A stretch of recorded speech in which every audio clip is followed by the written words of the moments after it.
Hello and welcome. I'm here to do another reading, the fourth chapter of The Women Who Run with Wolves: Myths and Stories of the Wild Woman Archetype by Clarissa Pinkola Estes.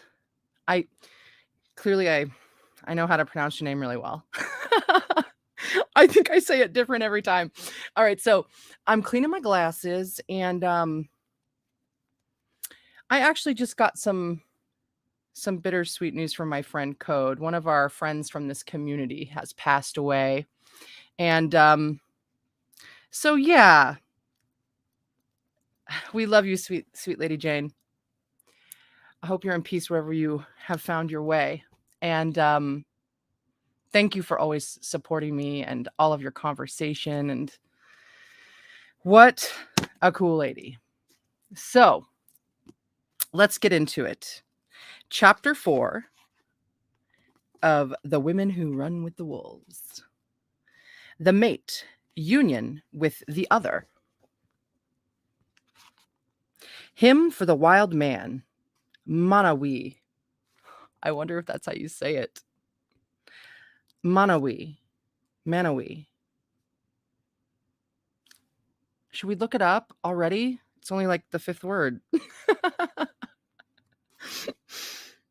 All right, well, let's get into it and see how much Monowi.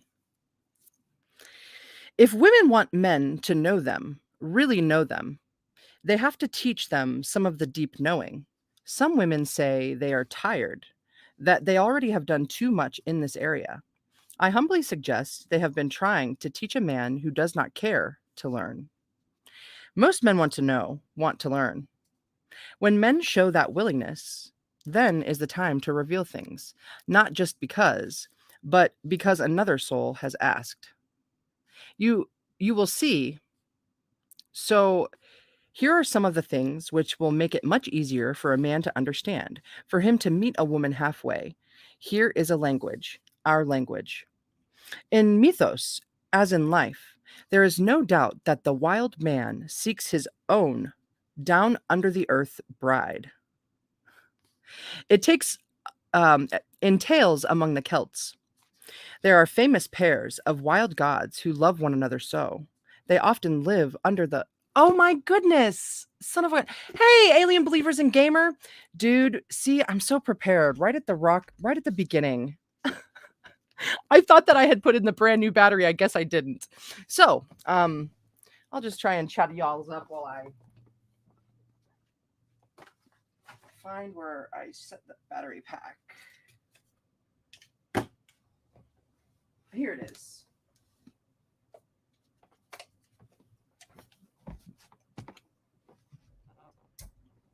Okay. Son of a gun, dude. I'm such a bonehead sometimes.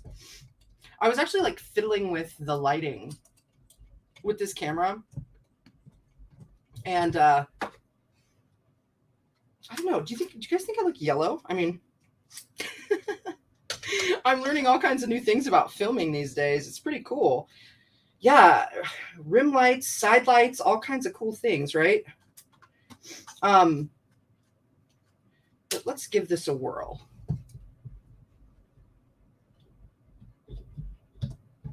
Yeah, actually, I ordered a is this thing becoming connected? Yeah, it is. I ordered a direct supply cord, and it was supposed to come this afternoon, but it didn't. So yeah, I don't know. Yeah, I don't know what the dealio is with that, but soon that will never be an issue, especially only 4 minutes into a stream. Son of a gun. Okay. Let's get some water and keep on keeping on.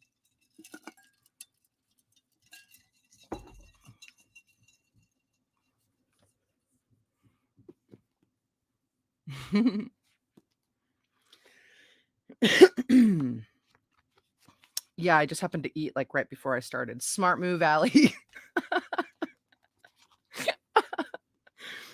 Okay.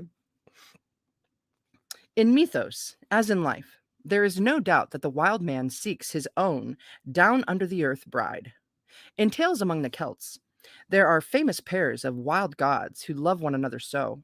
They often live under a lake where they are the protectors of the underlife and the underworld.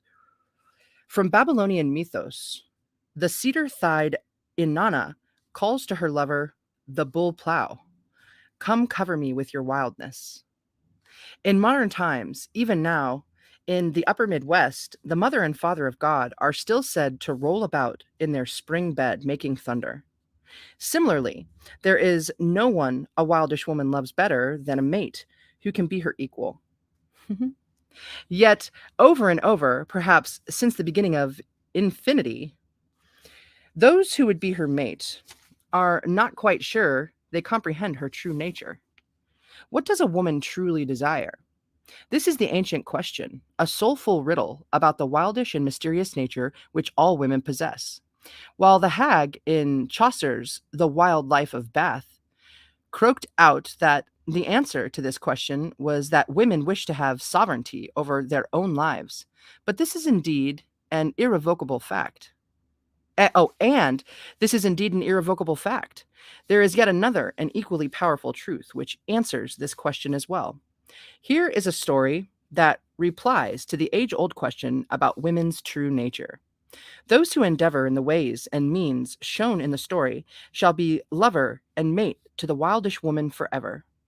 Long ago, Miss V.B. Washington gifted me with a little African American story that I have amplified into a literary story here I call Monowi. Monowi.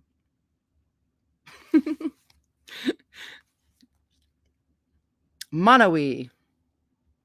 There was a man who came to court. There was a man who came to court two sisters who were twins. But their father said, "You may not have them in marriage until or unless you can guess their names."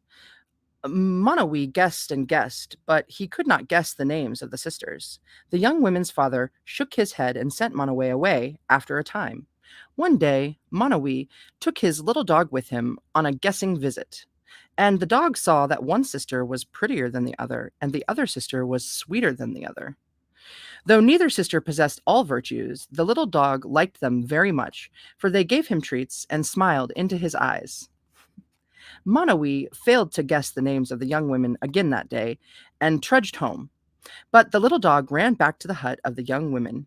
There he poked his ear under one of the side walls and heard the women giggling about how handsome and manly Monowi was.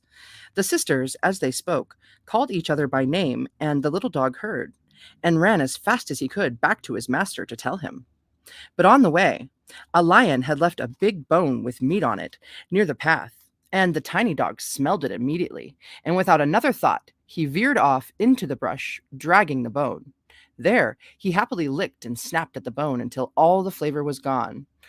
Oh, the tiny dog the tiny dog suddenly remembered the forgotten task, but unfortunately, he had also forgotten the names of the young women as well.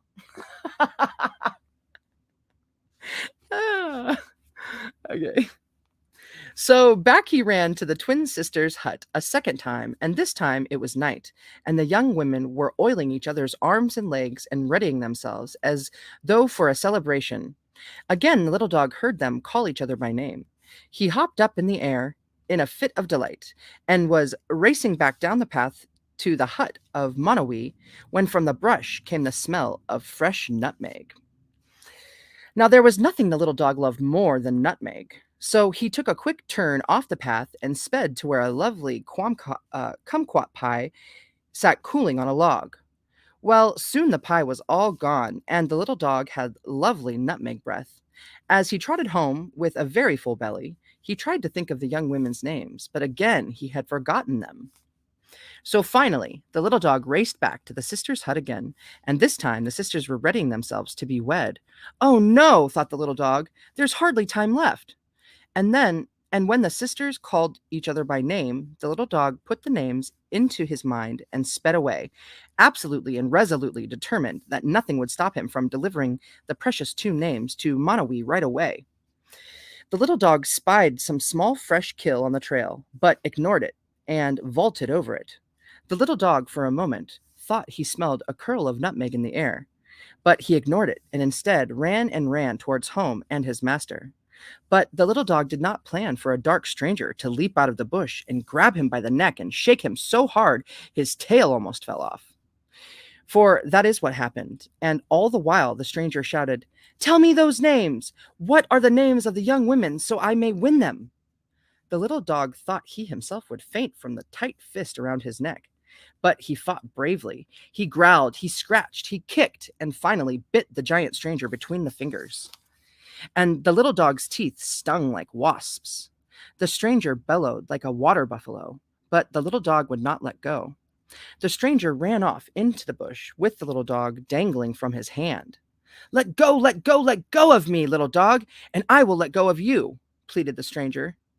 And the little dog snarled between his teeth, "Do not come back, or you won't see the morning ever again." And so the stranger escaped into the bush, moaning and holding his hand as he ran. And the little dog proceeded to half hobble and half run down the path to Monowi.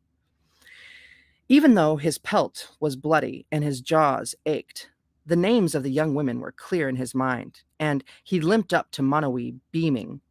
Monowi gently washed the little dog's wounds, and the little dog told him the whole story, and the two names of the young women as well.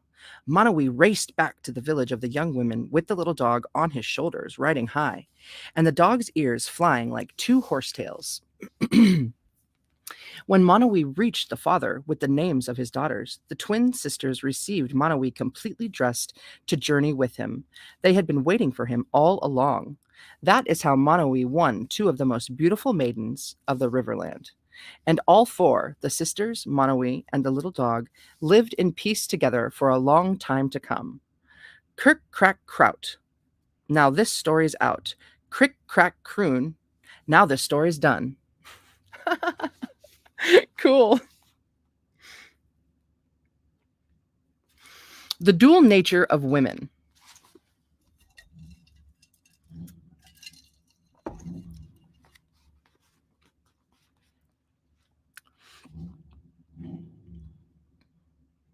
With folk stories, as with dreams, we can understand their contents subjectively, all the symbols portraying aspects of a single person's psyche, but we can also understand tales of objectivity. We can also understand tales objectively as they relate to conditions and relations in the outer world.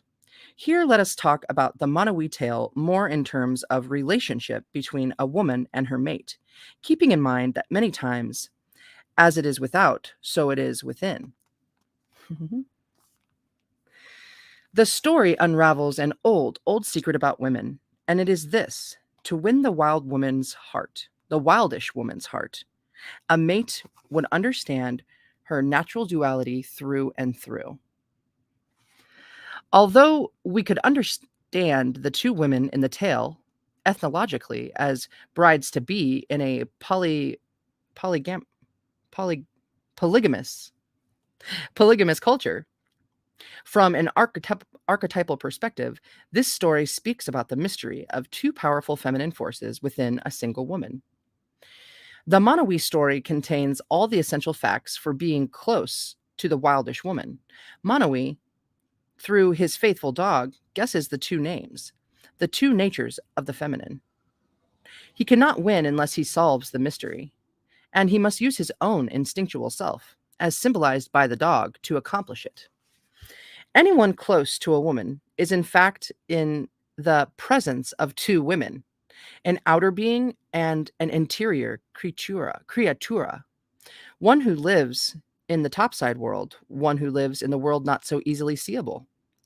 The outer being lives by the light of day and is easily observed. She is often pragmatic, culturated, and very human. The creatura, however, often travels to the surface from very far away, often appearing and then as quickly disappearing, yet always leaving behind a feeling, something surprising, original, and knowing.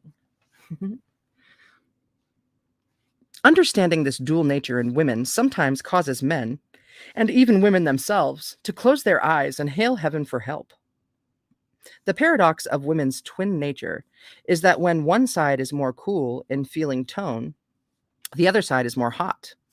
When one side is more lingering and rich relationally, the other may be somewhat glacial. Often one side is more happy and elastic, while the other is longing for I know not what. One may be sunny, while the other is bittersweet and wistful. These two women who are one are separate but conjoined elements which combine in the psyche in thousands of ways. The power of two. Hey, the power of two. Today I had 222 subscribers when I woke up. It's so cool. I've got like 40, like 45, well, actually more than that, but a lot of this just in this last 28-day period. It's so cool. It's exciting. This story unravels an old secret about women, and it is this: to win the wildish woman's heart, a mate would. Oh, wait, I already read all of that. Okay. The power of two. Two, two, two. That's right. While each side of a woman's nature represents a separate entity with different functions and discriminate knowledge, they must, like the brain with its corpus callosum, have a knowing or a translation of one another and therefore function as a whole. If a woman hides one side or favors one side too much, she lives a very lopsided life, which does not give her access to her entire power. This is not good. It is necessary to develop both sides. There is much to be learned about the strength of two when we examine the symbol of twins. Throughout the world, since ancient times, twins have been thought to be endowed with supernatural powers. In some cultures, there is an entire discipline devoted to the balancing of the nature of twins, for they are thought to be two entities which share one soul. Even after their deaths, twins are fed, spoken to, given gifts, and sacrifices. In various African and Carib communities, the symbol of twin sisters is said to possess juju, the mystical energy of the soul. Therefore, it is required that twins be impeccably taken care of, lest a bad fate befall the entire community. One precaution from the Hoodoo religion of Haiti requires that twins always be fed exactly the same measured portions in order to summarily allay all jealousy between them, but more so to prevent the wasting away of one of them. For if one dies, so shall the other, and the special soulfulness they bring to the community will be lost. Likewise, a woman has tremendous powers when the dual aspects of psyche are consciously recognized and beheld as a unit, held together rather than held apart. The power of two is very strong, and neither side of the duality should be neglected. They need to be fed equally, for together they bring an uncanny power to the individual. I once heard a story from an old African American man in the Mid-South. He came out of an alley, and was sitting amidst the graffiti of an inner city park. As he came out of an alley as I was sitting amidst the graffiti of an inner city park. Some people would call him crazy, for he spoke to anyone and no one. He shuffled along with one finger held out as though to test the wind's direction. Um, Quentistas recognize such persons as having been touched by the gods. In our tradition, we'd call such a man el bulto, the bundle. For souls such as he carry a certain kind of wear and show it to any who will look, anyone who has the eyes to see it and the sense to shelter it. This particular kindly El Bulto gave me his story. It is about a certain kind of ancestral transmission. He called the story One Stick, Two Stick. This is the way of the old African kings, he whispered. In the story, an old man is dying and calls his people to his side. He gives a short, sturdy stick to each of his many offspring, wives, and relatives. Break the stick, he instructs them. With some effort, they all snap their sticks in half. This is how it was. This is how it is when a soul is alone and without anyone. They can be easily broken. The old man next gives each of his kin another stick and says, This is how I would like you to live after I pass. Put your sticks together in bundles of 2s and 3s. Now break these bundles in half. No one can break the sticks when there are 2 or more in a bundle. The old man smiles. We are strong when we stand with one another. Or rather, we are strong when we stand with another soul. When we are with others, we cannot be broken. Likewise, when both sides of the dual nature are held close together in consciousness, they have tremendous power and cannot be broken. This is the nature of the psychic duality, of twinning, the two aspects of women's personality. By itself, the more civilized self is fine, but somehow lonely. By itself, the wildish self is also fine, but wistful for relationship with the other. The loss of women's psychological, emotional, and spiritual powers comes from separating these two natures from one another and pretending one or the other no longer exists. Interesting. Thank you. I like this book too.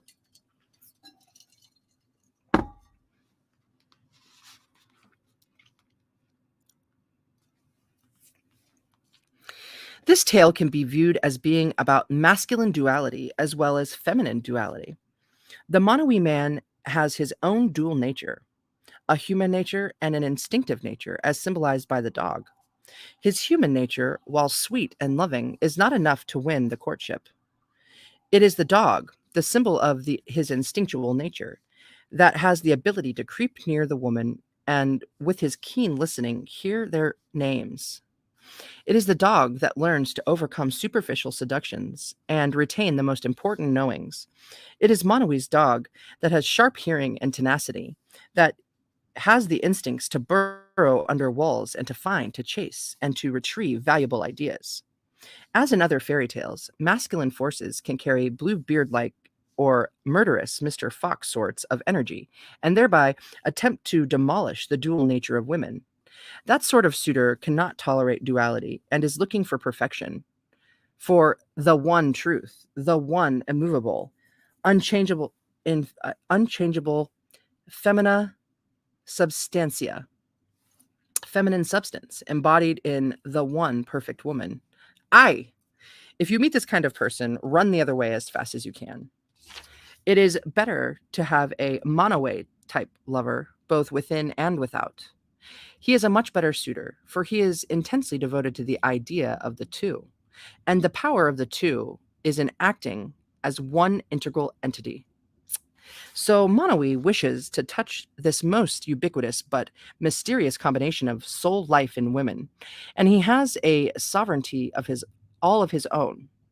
Since he is himself a wildish natural man, he resonates to and has a taste for the wildish woman. Among the cumulative tribe of masculine figures in a woman's psyche from Jungians call animus. Oh, let's try that again. Among the cumulative tribe of masculine figures in a woman's psyche whom Jungians call animus, there is also a Monowi-like attitude, which finds and claims a woman's duality, finding it valuable, courtable, and desirable instead of devilish, ugly, and to be disdained. Monowi, whether as an integral or external figure, represents a fresh but faith-filled lover whose central desire is to name and understand the mysterious and numinous double in women's nature. The power of name. Okay. Naming a force, creature, person, or thing has several connotations. In cultures where names are chosen carefully for their magical or auspicious meaning, to know a person's true name means to know the life path and the soul attributes of that person. And the reason the true name is often kept secret is to protect the owner of the name so that he or she might grow into the power of the name, to shelter it so that no one will either denigrate it or distract from it, and so that one's spiritual authority can develop to its full proportions. In fairy tales and folk tales, there are several additional aspects to the name, and these are at work in the tale of Monowi. Although there are some tales wherein the protagonist searches for the name of a malevolent force in order to have power over it. More so, the questing after the name is in order to be able to summon that force or person, to call that person close to oneself, and to have relationship with that person. The latter is the case in the Monowi story. He travels back and forth, in sincere efforts to draw the power of the two close to him. He is interested in naming them, not in order to seize their power, but instead to gain self power equal to theirs. To know the names means to gain and retain consciousness about the dual nature. Wish as one may, and even with the use of one's might, one cannot have a relationship of depth without knowing the names.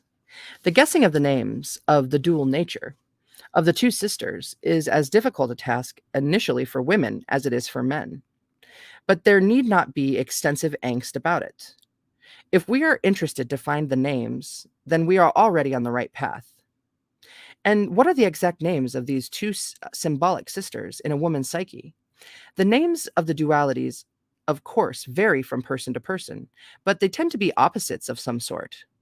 Like much of the natural world, they at first may seem so vast as to be without pattern or repetition, but close observation of the dual nature, asking after it and hearing its answers, will soon reveal a pattern to it all. A pattern that is vast, it is true, but that has a stability like waves ebbing and flowing. Its high and low tides are predictable, its deeper currents are mappable. I like that.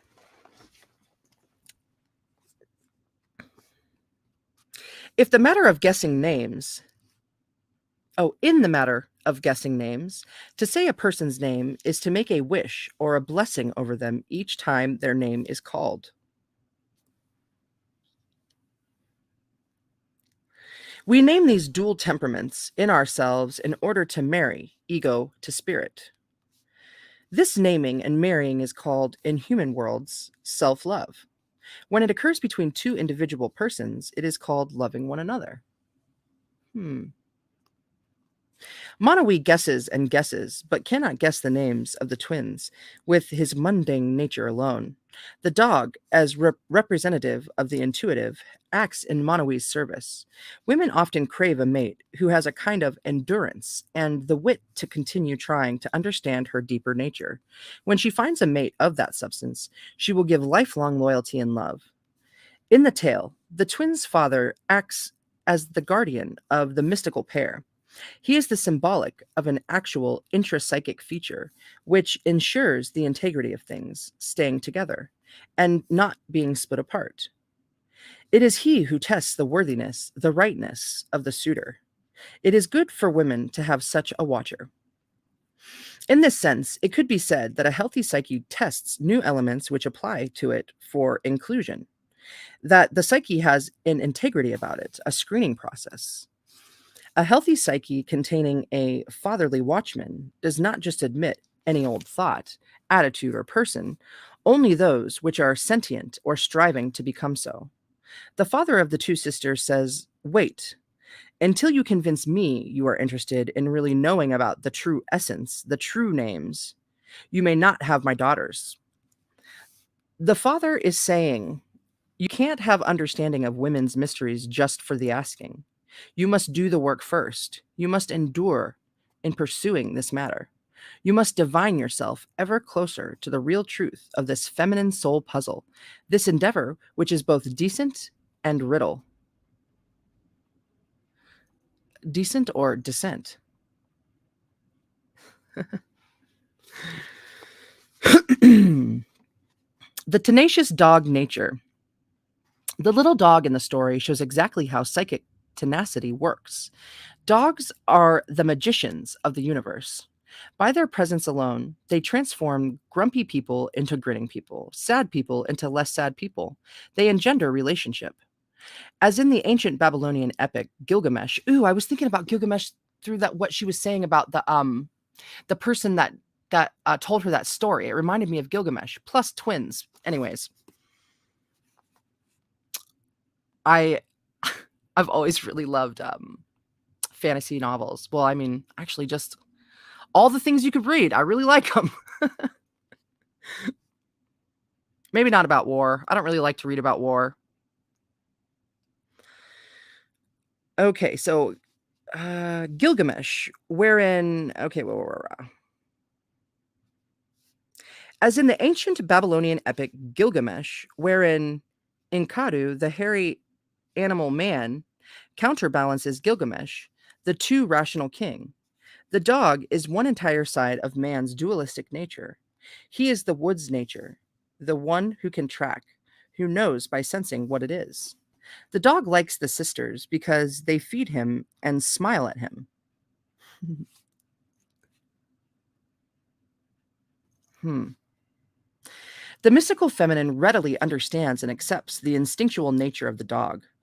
Dogs represent, among other things, he or she who loves from the heart easily and long, who forgives effortlessly, who can run along and fight, if necessary, to the death. The dog nature gives concrete value to how a mate will win the heart of the dual sisters and the wildish woman, the main clue being keep returning. Monowi fails to guess the names again and trudges home, but the little dog runs back to the hut of the young woman and listens till he hears their names. In the world of archetypes, the dog nature is both psychopomp, a messenger between the topside world and the darklit world, and chaos. Ooh, um, Chthonic. Oh no, it's Chthonic. Chthonic. Chthonic. Chthonic. Eh. Messengers between the tops. Okay, wait. So psychopomp, messengers between the topside world and the darklit world, and chthonic, that of the darker or farther back regions of the psyche, that which has been called the underworld for eons. It is this sensibility that the mate reaches into the order to understand duality. It is this sensibility that the mate reaches into in order. Oh, right, that makes much better sense. It is this sensibility that the mate reaches into in order to understand duality. The dog is similar to the wolf, only a little more civilized. Although, as we see in the rest of the story, not by much. This little dog, as psychopomp, represents the instinctive psyche. It hears and sees differently than a human. Excuse me. It travels to levels the ego would never think of by itself. It hears words and instructions that the ego cannot hear, and it follows what it hears. Once, at a science museum in San Francisco, I entered a chamber filled with microphones and speakers that simulated a dog's hearing. When a palm tree waved in the wind, it sounded like Armageddon. When footsteps approached from far off, it was like a million stacks of cornflakes being crunched right by my ear. The world of the dog is filled with constant, cataclysmic sounds that we as humans do not register at all, but the little dog does. The canid hears outside the range of human hearing. This mediumistic, as in medial, aspect of the instinctual psyche intuitively hears the deep work, the deep music, the deep mysteries of the feminine psyche. It is this nature that is able to know the wild nature of women.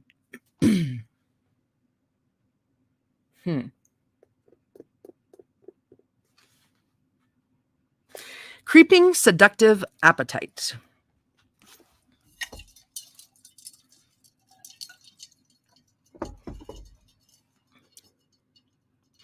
It is not by accident that men and women struggle to find deeper sides of their natures and yet become distracted for any number of reasons, mostly pleasures of various sorts. Some become addicted to those pleasures and stay forever entangled there and never continue with their work. The little dog is also at first distracted by its appetites. Appetites are often charming little forajidos, robbers, dedicated to the theft of time and libido, yours. Jung remarked that some control must be placed on human appetite. Otherwise, as you can see, one will stop for every bone hawk in the road, every pie on a log. Mates who seek to name the dualities may, like the dog, lose their resolve as they are tempted off the path. This may especially occur if they are feral or starved creatures themselves. Two, they may lose their memory of what they were about. They may be tempted or attacked by something from their own unconscious, which wishes to force itself upon women for exploitative gain, or wishes to entice women for its own pleasure, or in an effort to banish a hunter's emptiness. On the way back to his master, the dog is distracted by a luscious bone, and in the process, forgets the young women's names. This episode embodies a very common occurrence in deep psychic work. The distractions of appetite interfere with the primary process. Not a month goes by that I do not hear an Analysand saying, "Well, I became distracted from my deep work because I became hot sexually and it took 7 days to quench the blaze." Or, "Because I decided this week was just the right time to give all my 500 houseplants a haircut." Or, "Because I began 7 new creative ventures, had a great time at it, and then decided that none of them truly showed real promise and dropped them all." So you see, the bone on the road is waiting for all of us. It has the luscious stink a dog can hardly refuse. At worst, it is likely a favorite addiction, one which already has cost us and cost us. But even if we have failed time and again, we must try again till we can pass it by and get on with the primary work. The momentum of deep work is similar to sexual arousal in that it begins from ground zero, accelerates in plateaus, becomes sustained and intense. If the plateaus are interrupted harshly, imagine a loud and unexpected noise, one must begin all over again. There is a similar arousal tension in working with the archetypal layer of psyche. If the tension is interrupted, one has to start nearly from scratch.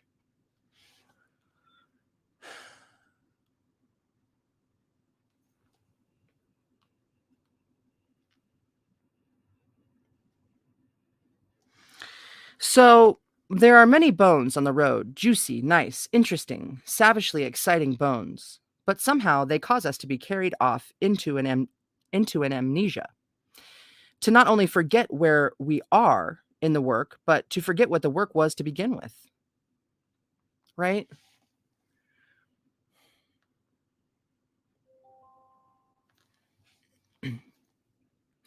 The Quran wisely advises that we will be called upon to account for all the permitted pleasures of life we did not enjoy while on earth. However, too much or even a little bit of a good thing at the wrong time can cause a gross loss of consciousness. Then, instead of a sudden rush of wisdom, we walk about like an absent minded professor muttering, "Now, where was I?" It takes weeks, sometimes months, to recover from these distractions of ours. Hmm. In the story, the dog runs back to the sisters' hut, again hears their names, and races off once more. This, you say it canid? This canid, because it's like canine, this canid has the right instinct to try again and again, but there's a there's a kumquat pie which distracts him, and he forgets the names again. Another aspect of appetite is assaulted. Another aspect of appetite is assaulted, has assaulted the creature, and again drawn him from his task. And although his gut is satisfied, the soul's work is not. We begin to understand that this process of remaining conscious, and particularly of not giving in to distracting appetites while trying to elicit psychic connection, is a long process, and one that is difficult to hold to. We see the wily little dog trying his damnedest, yet it is a long way from the deep archetypal unconscious, back to the conscious mind. It is a long way down to the names, and a long way back to the surface again. Holding knowledge and consciousness is hard when there are snares along life's path. Oh, along the path. The kumquat pie and the bone represent distracting seductions that are in their own ways delicious, In other words, there are elements of everyone's psyches that are devious, trickerish, and scrumptious. These elements are anti consciousness. They thrive by keeping things dark and exciting. See, sometimes it is hard to remind ourselves that we are holding out for the excitement of the light. In this story, the dog is the light bringer. He is trying to bring up conscious connection to the mystical twin nature. Something rhythmically attempts to prevent this. Something that is unseen, but most assuredly is the positioner of bones and the fixer of pies. No doubt this is the dark stranger, another version of the natural predator of the psyche that opposes consciousness. Because of this naturally occurring opposer in the psyche of all persons, even the most healthy psyche is susceptible to losing its place. Remembering the real task and remembering ourselves over and over in practically mantra fashion will bring us back to consciousness. Achieving fierceness.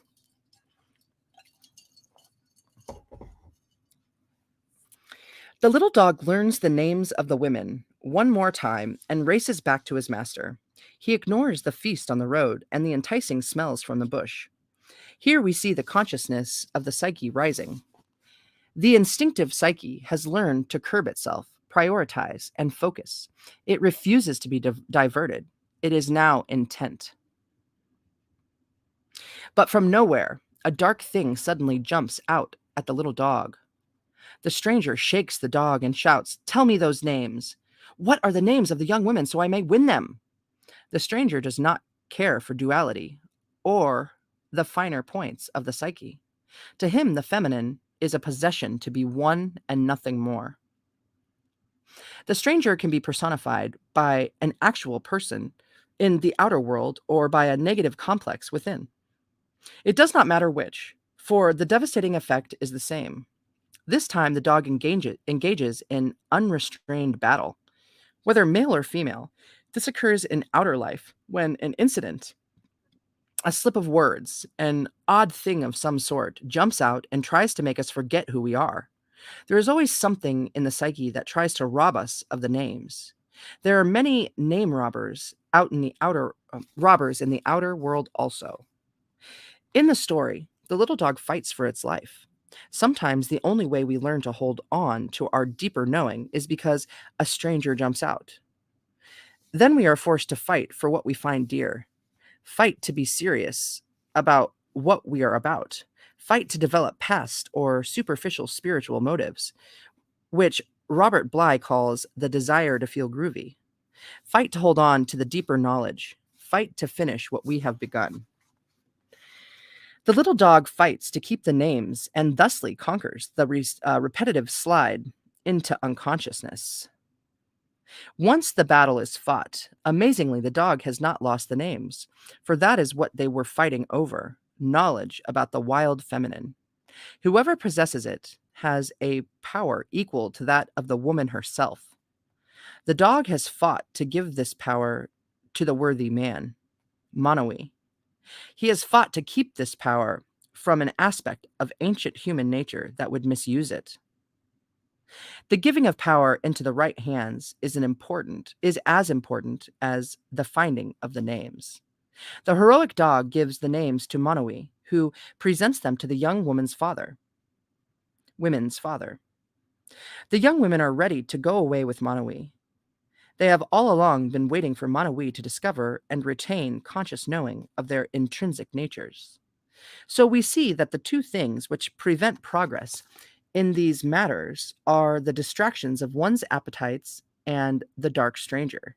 This sometimes being an innate oppressor within the psyche, and sometimes a person or situation in the outer world.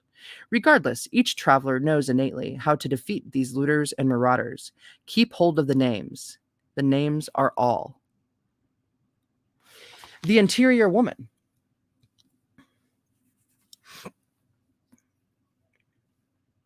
Sometimes women become tired and cranky. Hi, man. Welcome on in.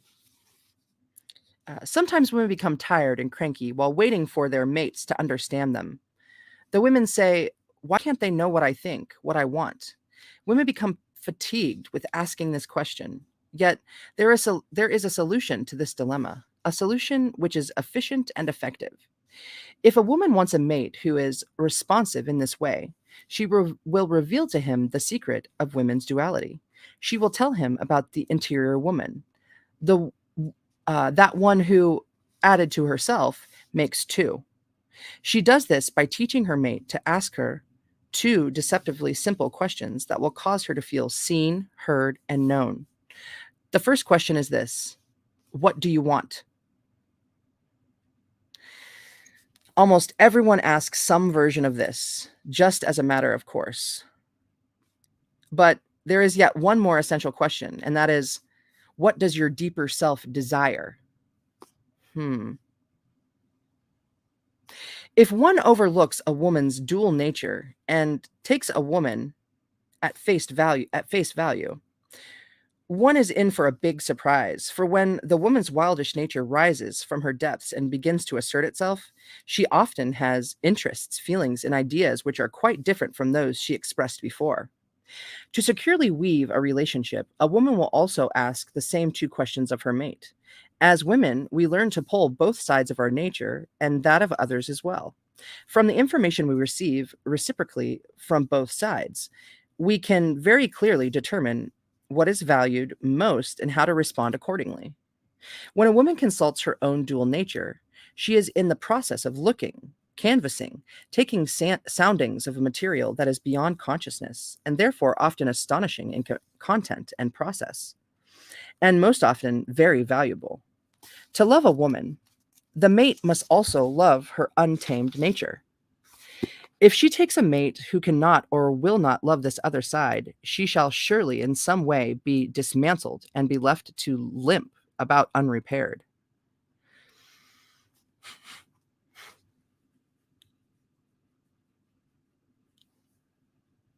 But we heal. We heal. So men, as much as women, must name their dual natures. The most valued lover, the most valuable parent, the most valued friend, the most valuable wilder man is the one who wishes to learn. Those who are not delighted by learning, those who cannot be enticed into new ideas or experiences, cannot develop past the road post they now rest at. So they cannot develop past the road post they now rest at. If there is but one force which feeds the root of pain, it is the refusal to learn beyond this moment. We know that the creature wild man is seeking his own earthy woman. Afeared or not, it is an act of deepest love to allow oneself to be stirred by the wildish soul of another. In a world where humans are so afraid of losing, there are far too many protective walls against being dissolved in the numinosity of another human soul.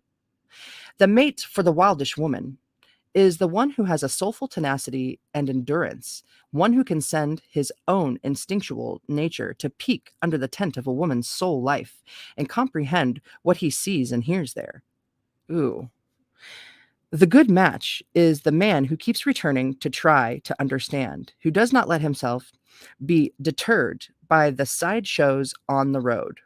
So, the wildish task of the man is to find her true names, and not to misuse that knowledge or seize power over her, but rather to apprehend and comprehend the numinous substance from which she is made, to let it wash over him, amaze him, shock him, even spook him, and to stay with it, and to sing out her names over her.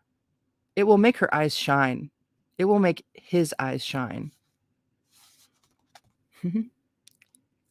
But lest one rest too soon, there is yet another aspect to naming the dualities, a more fearsome one yet, but one essential to all lovers. While one side of a woman's dual nature might be called life, life's twin sister is a force named death. The force called death is one of the two magnetic forks of the wild nature. If one learns to name the dualities, one will eventually bump right up against the bald skull of the death nature. They say only heroes can stand it. Certainly the wildish man can stand it. Absolutely, the wildish woman can stand it.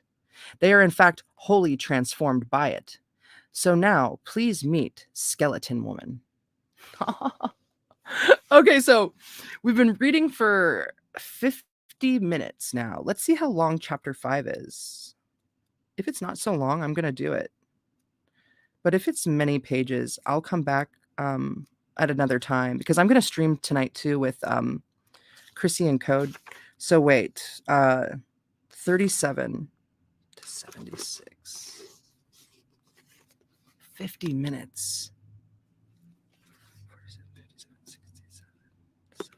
40 pages nearly.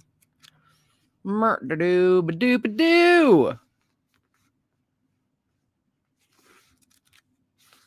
Hey, okay, all right.